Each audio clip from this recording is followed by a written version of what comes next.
Hi, thanks so much for joining us and subscribing to the Sharegiving podcast. This podcast can be accessed wherever you receive podcasts, and prior episodes can also be found on our website, along with other interesting and relevant information at sharegiversolutions.com.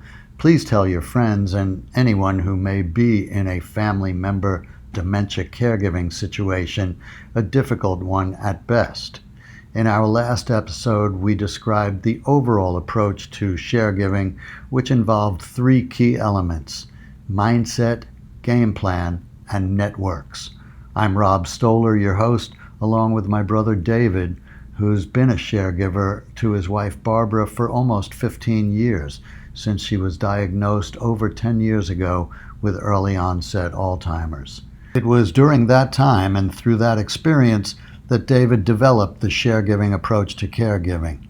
And today we're going to look much more closely at mindset, that critical area of attitude so important in determining a successful sharegiving relationship. David, let's get started. Thanks, Rob. Okay, well, mindset is really the threshold, sort of the way into Sharegiver solutions. We talk about mindset, which is the state of mind that the caregiver has as he approaches his role and his job, both in terms of how he can do the best job caring for his partner, as well as how he can enhance his own life. And so it's both of those things. And we break mindset itself down into three elements, or three kinds of mindset. One is a mindset that cultivates resilience. It is a stoic approach to the job, i.e., having a mind that doesn't allow itself to get bent by the circumstance, that accepts the reality of the situation or circumstance and finds ways to work around it, to reframe it, to anchor it to another reality that enables the caregiver to be resilient. Now, you said, one of the first things you just said is almost counterintuitive: to enhance their life, Right. having become the caregiver. Right. Typically we would think you want to just get through your life as a caregiver. A, how does one enhance their life? And I think you're going to explain that. And B, can you train somebody to be resilient? Yeah. Good questions. Let's take it in reverse order. The first kind of mindset, as I said, is resilience, is a Stoic's approach. And I absolutely believe that there are clear techniques that you can learn and apply and practice. And the more you practice them, the more able you are in a moment that might otherwise engender a reaction or anger or frustration. You're trained. You train yourself to respond differently. As an example that just happened, my wife Barbara has a habit now of wandering, which is very common to people with dementia, wandering both in the house and outside. So when she's in the house, she'll wander around the house and might grab or touch or handle anything that she sees unconsciously. And in this case, she handled, unfortunately, a sculpture that we had on our table that is something that, we both love. In fact, she helped pick it out years ago. And she dropped it and it broke. The old me might have said initially something like, "How could you? How could you do that? What are you doing? Yeah. What are you doing?" And she would probably respond with no affect at all, because she doesn't really appreciate what she did. Yeah. And there's no real point to my saying that. And it just makes me feel bad and makes her feel bad, because typically she would then get angry at me for getting angry at her. The Stoic approach to it would see this as a challenge that I have rehearsed, that I have practiced for, almost like training for a competition. How are you going to respond to this terrible circumstance? Getting judged on how you respond. So you can train a mindset to anticipate these things and hear yourself saying, oh, sweetheart, that I'm really sorry you did that, but, it's only a thing. Let me roll it back a little bit. Yeah. The first thing, it seems to me, that needs to happen is acceptance of your situation. Correct. And the desire to accept it and to be the best caregiver you can. Yeah. That's a hurdle. It's a recognition that getting angry or frustrated is, doesn't help anything. Well, even before that, again, rolling it back to not the diagnosis, because you were both acutely aware at that point, but the not just acceptance of the situation and the challenge. Yeah. So the part of the Stoic mindset, and there's some great resources on this that I'd be happy to prepare, and maybe we'll include it as an appendix to the podcast, is seeing it sort of as a challenge, almost like the Stoic gods are watching and seeing how you react to this. And there are clear techniques that are essentially called reframing, workaround, and anchoring. And so talk about reframing. Yeah, so reframing is you are in this moment that might otherwise excite your anger or frustration, and you frame it differently. You understand that she couldn't help herself. This is, unfortunately, this is one of her behaviors that rather than getting angry, you understand that she wants things. She wants to touch. She's almost like bright objects. So you reframe it. You also reframe it and say, this could be a lot worse. She could have left something in the microwave that blows up or turns on the stove. So you reframe what happens so you're no longer angry. You understand what's going on, and you are happy that it wasn't worse than this. That's also another term for that is anchoring to another reality. Like people say, yeah, I got sick, but I'm not dead. Yeah. It could always be worse. And this is, we understand, but this is a basic technique of resilience, too. Well, the irony, and again, the purpose to Sharegiver Solutions is really focusing on the benefits and the well-being for the sharegiver, the caregiver, right, with the understanding that once you're more able to deal with a difficult situation, which calms you down and makes you less angry and less reactionary, it's obviously going to help your partner. Right.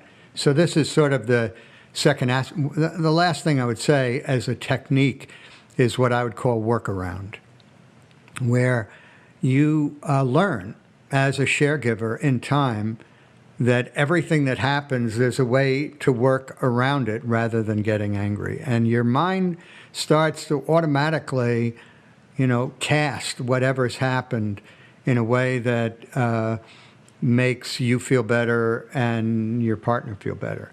And so I love that concept of working around it. Give me an example. So an example is, we might be out for a ride and, and Barbara, who has difficulty in communicating, we stop at a light and she might start to get out of the car.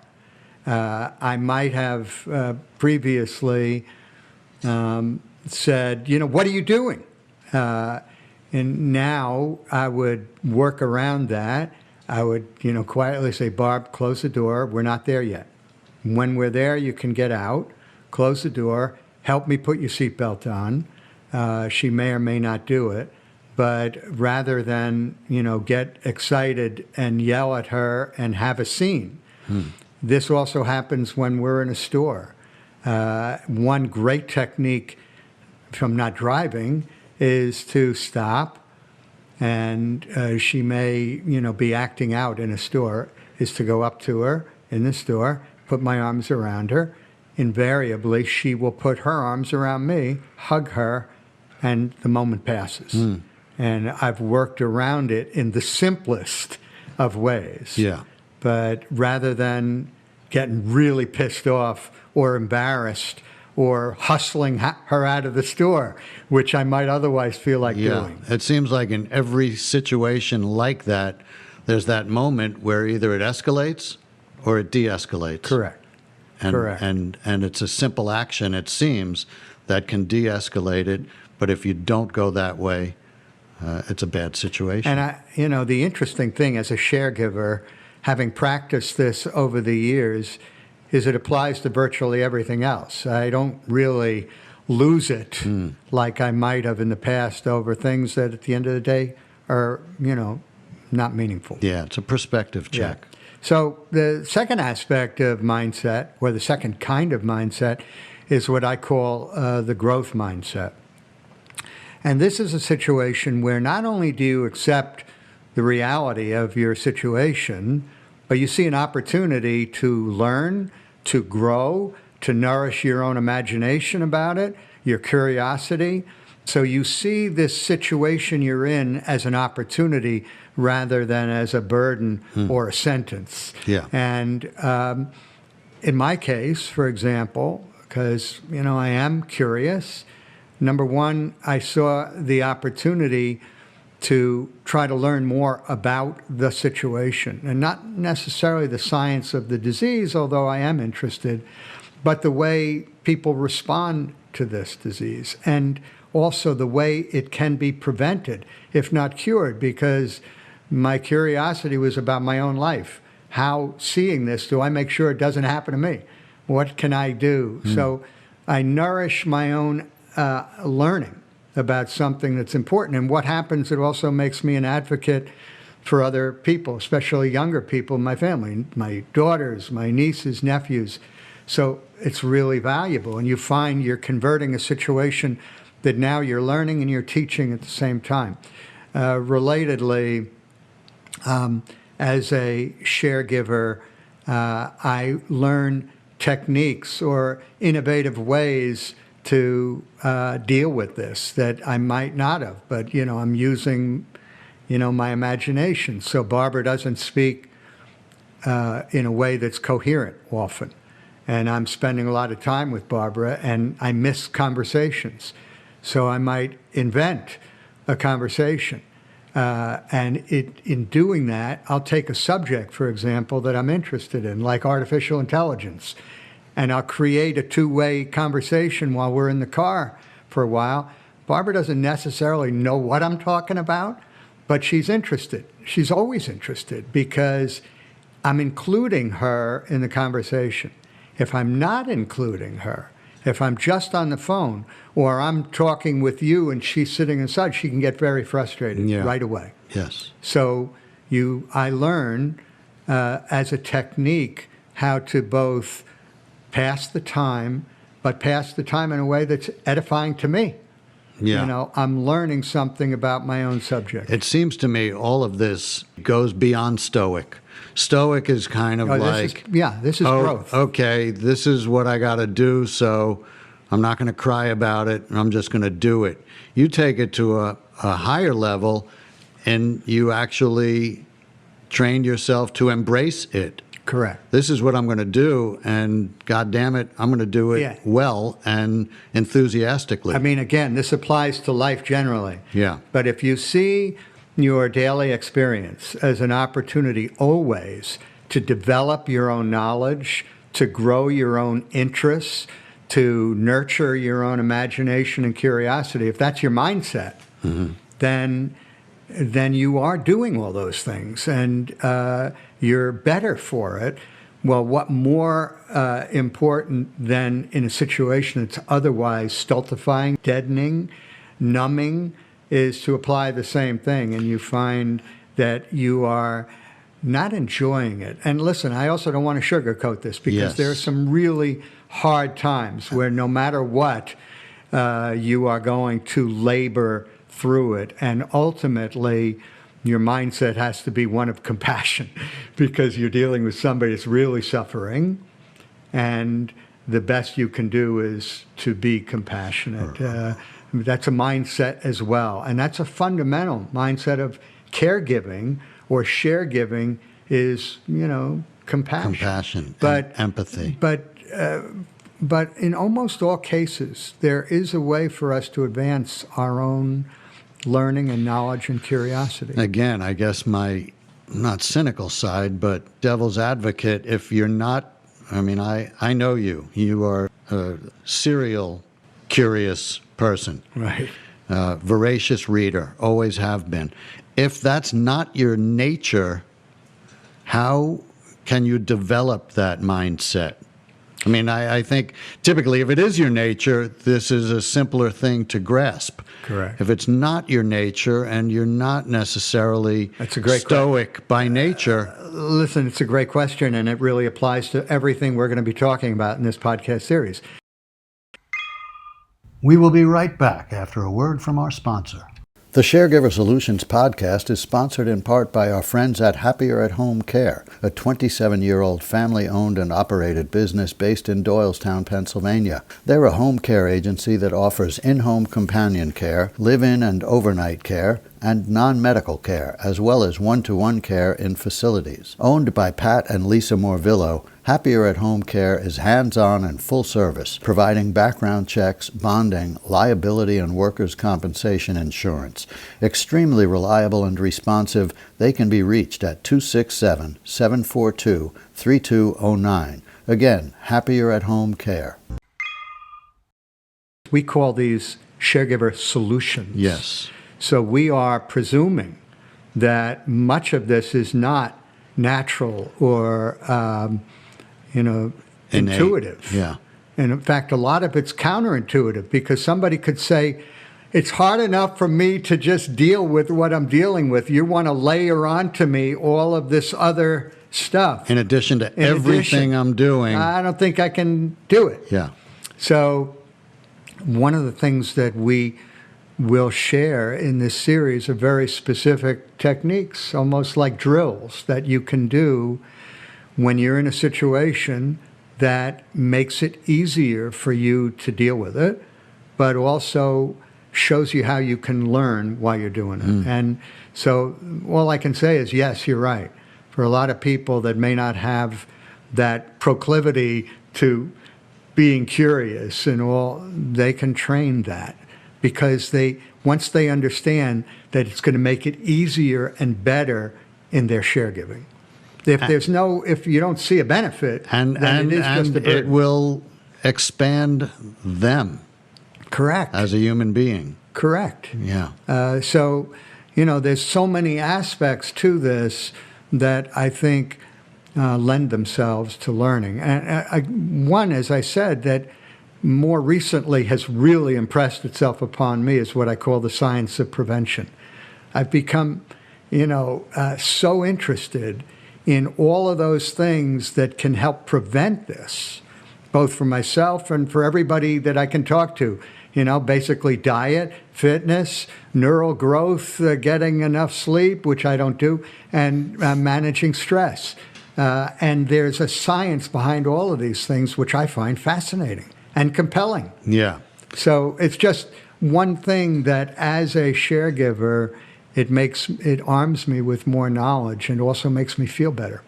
Well, it occurred to me as you were speaking that certainly compassion is the foundation for everything, but it's compassion for your partner as well as compassion for yourself. Right. And again, that's what we're talking about, and they are so interrelated. Yeah, these words like patient is suffering, means suffering. Compassion is caring for one who suffers. Patience is patient, is being patient. All these words are around these same roots. And, it's one of the things that, are part of the things that we learn in how to do this and make it easier on ourselves. Yeah, for our listeners, David came about these philosophies by virtue of having inherited this job. You know, you didn't start out as the compassionate, eager, curious, empathetic. I think you were always compassionate and empathetic, but you weren't this proactive caregiver that you are now, and you've conditioned yourself. So that's kind of our purpose with Sharegiver Solutions, is to help people in doing that. So it leads to sort of the third aspect of mindset, because, and again, it's not something that everybody naturally thinks about, but I call it the strategic mindset. So it's the mindset that says, okay, this is my job. This is the role I'm in. How do I do it that it's really successful? How do I become successful in this? And it requires sort of a simple analysis, but one that, you know, requires some time and attention. How do you define success? So, yeah, so if you say, and so we again have sort of a format for this that I think can be helpful, which basically goes through to break it down most simply. If I'm really successful as a sharegiver, what's the most important elements of that? What would be if I'm really successful, what does that look like? What am I experiencing or achieving? What does it look like for you? For me? Yeah. If I'm really successful, I am making sure that my partner is safe and has the best opportunity to experience, you know, pleasure or joy in her life. That's number one. Number two, if I'm successful, then I'm able to continue to pursue happiness for myself and experience it almost in a parallel life to my life as a caregiver. And I'm feeling energized, and I'm learning, and I'm growing. These are things that would be really important to me. So for any of us, and maybe we would have different things that would define success. Then we think, okay, once I've defined those, what are the preconditions for that? What enables me to achieve that kind of success? So then I take it a step back. What are those things? In that case, I have to make sure that I have the resources or access to the resources to make sure that my wife is safe, and that I've thought about what are the things that would make her happy, even in, you know, the most limited ways. And so I make sure those things are available. How do I make myself happy?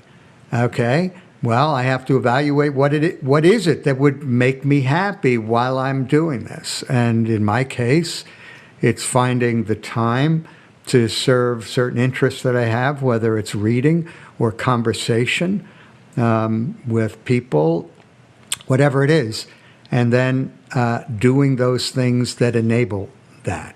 And maybe I have to make sure that I'm creating time, that I'm getting some assistance that gives me time to pursue those things. But I'm, you know, being clear with what are the things that I need to have or to do in order to enable me to be happy. And then I would say part of this strategic analysis or mindset is, how do I fail?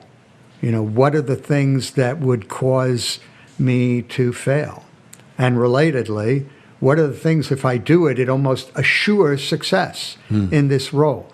These are all kind of things that you might do for a business or for any kind of undertaking. Well, you are in an undertaking. Or any relationship. Or any relationship. And then finally, you know, I would want to ask myself, if I am successful, as I said right at the top, then what is that going to allow me to do? You know, what does that give me? Because I think it's really valuable to focus on what is the result of being successful in this role. And again, I don't want to short circuit it in terms of my own analysis, but obviously, I think fundamentally in a very difficult situation, it enables me to feel good about myself and feel, positive about the job that I'm doing, recognizing that for many of these things like dementia, it's a progressive disease. And that's also part of, what I'm doing is I am conditioning myself for what inevitably becomes end-of-life issues. But yeah, that was my next point, was that as a reminder to myself and the audience that this is an arc. This is a journey. So all of the things you're talking about, all your strategic thinking, your mindset is all kind of predicated on where you are at that point in this journey, and understanding that success is not a happy ending. correct. That's not success. It's not a cure. Yeah. So that's got to be in your mind, and that's your perspective on what success is, as you Correct. described. I mean, it's a great point, and to say it again, there's no sugarcoating of this. And while I think the techniques that we're talking about would apply to anybody in whatever their situation is, it's not to say that it makes it easy. Right. It's not easy. We're not trying to make it easy. Yeah. We're trying to prepare one's mind to be resolute. We're trying to make it positive. Yeah, make it positive. And that really is, at the end of the day, a Stoic philosophy, which I think is fundamental to this, is that what poisons one's life is feeling resentment, anger, frustration. This is what generates all the kinds of affliction in one's body that causes you to get sick in many ways. Well, and another, contributor to that is loneliness, which is something we'll be addressing when we talk about networks. Absolutely. And networks, and it also goes to mindset.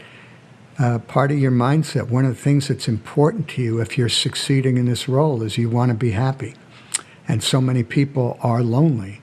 So when you think that you can articulate that, and you can say, I want to be happy, then what are the things, you take it a step back, that would enable you to be less lonely or to be happier? Inevitably, that means having human relationships that are nourishing, or inputs, intellectually and Conversations. Conversations.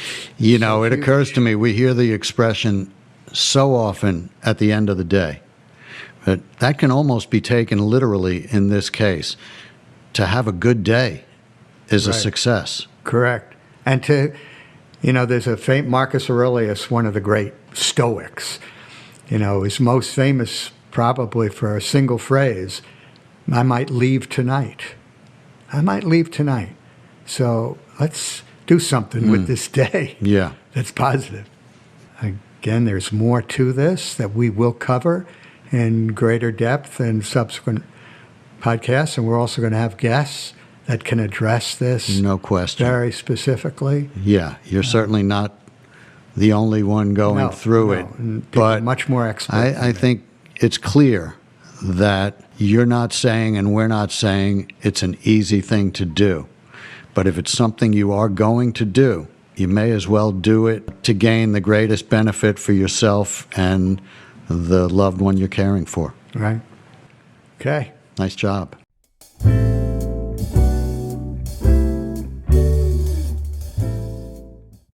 Thank you so much for joining us today and for subscribing to Sharegiving.